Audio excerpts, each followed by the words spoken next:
اللهم صل وسلم وبارك عليك يا حبيبي يا رسول الله. ان شاء الله هنعمل معاكم احلى قرص فلاحي، القرص الطريه الجميله. طبعا كلنا ولادنا قربوا يخشوا المدارس، فاحنا كل يوم هنعمل لكم حاجه في حاجه كده عشان تبقوا تعملوا بيفطروا بهم كوبايه شاي ولبن كده حلوه. طبعا كلنا محتاجين الحاجات ديت في ايام المدارس، فانا هجيب لك طريقه بسيطه قوي وان شاء الله مش هتكلفك كتير، احسن من اللي انت بتشتريها من بره. وطبعا الكيلو دلوقتي هتبقى قد كده، فاحنا نعمل الكيلو. هنجيب كيلو دقيق ممكن هيطلع لنا 2 كيلو اكتر كمان من القرص. طريقتها جميله وطريقه حلوه ان شاء الله. انا معايا كيلو دقيق، كيلو دقيق بيفرط كميه كبيره قوي، ومعايا كوبايه كبيره لبن رايب. لو ما عندكيش لبن رايب اعملي زي ما انا هعمل كده. انا مليت المج ده كوبايه كبيره وحطيت فيه معلقه خل، بعد ما بسخنه بقوم حطاها. بعد كده جبت الخميره، اهم حاجه لازم تختبريها. بصراحه هي كانت عندي في التلاجة، قلت لازم اختبرها عشان لو بها كده ولا كده ارميها واجيب غيرها عشان ما تبوظليش الحاجه. معايا بيكنج باودر، معايا سمسم، معايا كوبايه سمنه على زيت او سمنه بس براحتك، او عاوزه تعمليها بزيت بس ممكن برضو ماشيه. معايا 3 معالق سكر ومعايا ذره ملح. هي دي المقادير. احنا اول ما هنبدا هنقول بسم الله هنحط معلقتين سمسم. انا جبت سمسم زي ما انت شايفه كده، نضفته تنظيفه. ومعايا للكيلو هنحط معلقه بيكنج باودر. طبعا احنا حاطين خميره برضو معلقه في كوبايه ميه وعليها شويه سكر. احنا هنعمل ايه كمان دلوقتي؟ احنا هنحط 3 معالق سكر زي ما انت شايفه. بعد كده برضو هنعمل ذره ملح كده بسيطه، وهتقلبي كل الكميه ديت في بعضها. وهنعمل احنا ايه دلوقتي؟ طبعا انا قلبت كل المواد الجافه مع بعضها، البودر مع السكر مع الملح. انا هحط معلقه بكوبايه السمنه، ما تسخنهاش قوي، احنا في الحر. تقلبي كده. انا طبعا هعمل ايه؟ لازم تدعكيها دعكه حلوه كده زي الكحك عشان الدقيق يشرب من السمنه كلها. لو انت عاوزاها دايبه قوي قوي، بس احنا عاوزينها طريه وحلوه كده كده حلوه كوبايه السمنه. لو انت عاوزه تكملي اعملي، حطي كمان ايه معلقتين كده بس كده حلوه قوي، الكوبايه حلوه قوي الكيلو. شوفوا كل دي الشرب. احنا هنعمل ايه دلوقتي؟ زي ما انت شايفه احنا هنعمل ايه دلوقتي؟ بسم الله. هنحط فيه الخميره. بسم الله ما شاء الله. الخميره كده حلوه قوي، لازم تختبر الخميره. ده بقى ايه؟ اللبن الرايب اهوت زي ما انت شايفه.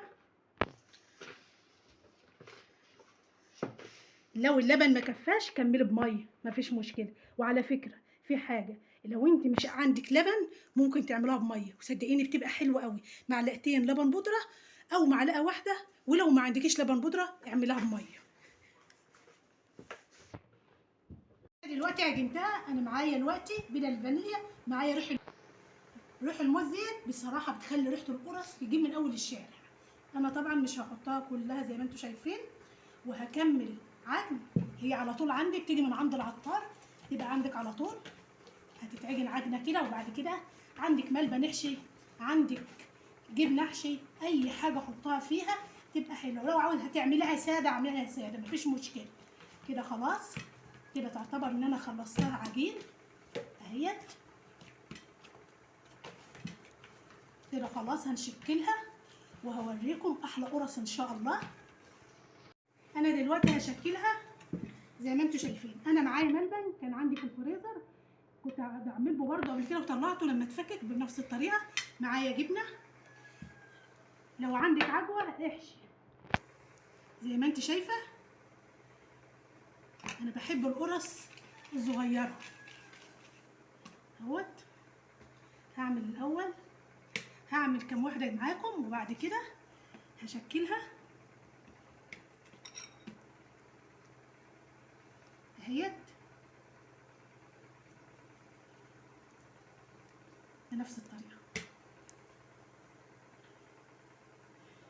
كل ما القرصه، في ناس بتحب تكبرها بس انا بحبها صغيره تبقى حلوه، عشان لو فيها يعني كلت منها حته في ممكن ما يقدرش ياكل التاني. يعني لما يكون واكل كام واحده ولا حاجه، بدل ما ناكل منها حته كده تبقى قرصه صغيره تتاكل نبقى واحده وخلاص. شوفوا اهو لما بتعمليها كده بتلاقي القرصيه معاكي حلو اهيت.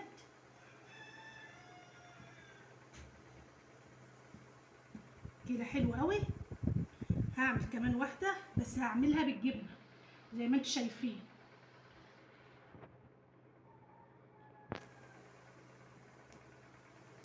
اهي.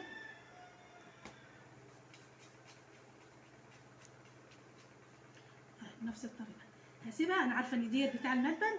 هعمل كمان واحده وهوريكي بقى ونسيبها. طبعا هي فيها احنا في الصيف، على ما تخلصيها يا دوبك على ما تخلصيها تكوني مسخنه الفرن. ليه؟ عشان احنا في الصيف. والخميره اللي انا حطاها كنت حاطه معلقه كبيره، شوفوا اهو. اهم حاجه تكوني عارفه الملبن اهو والجبنه اهي عشان يبقى كله لوحده.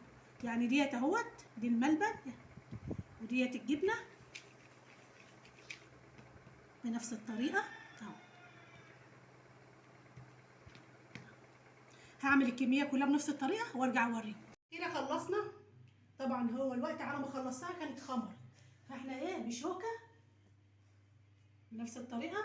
انا مسخنه الفرن، لازم الفرن يكون سخن، ما تحطيش القرص والفرن بارد عشان تبقى حلوه معاكي كده. انا هحطها في الفرن وهرجع اوريكم شكلها ايه ان شاء الله. كده طلعتها من الفرن زي ما انتم شايفين. دي اللي بالجبنه احمرت اللون عامل ازاي، بسم الله ما شاء الله. نفس الطريقه. وديت اللي بالملبن اللون حلو قوي لان انا بعمل في الفرن اللي فوق. اهم حاجه طريقه هتعجبكم. طبعا هقول على حاجه، لو انت عاوزه تعملي 2 كيلو اعملي 2 كيلو، وممكن بدل ما تسيبها بره لان احنا في الحر بتحطي على قد ما اولادك هياكلوا، وبعد كده تحطي في كيس بتاع التلاجة وتربطيه وتقومي حاطاه في الفريزر، بتطلعيه تقولي طازه. طبعا بتعمليها من اسبوع للاسبوع، بتفضل عندك كل ما يعني اسبوع وتقعدي تعمليها وكده.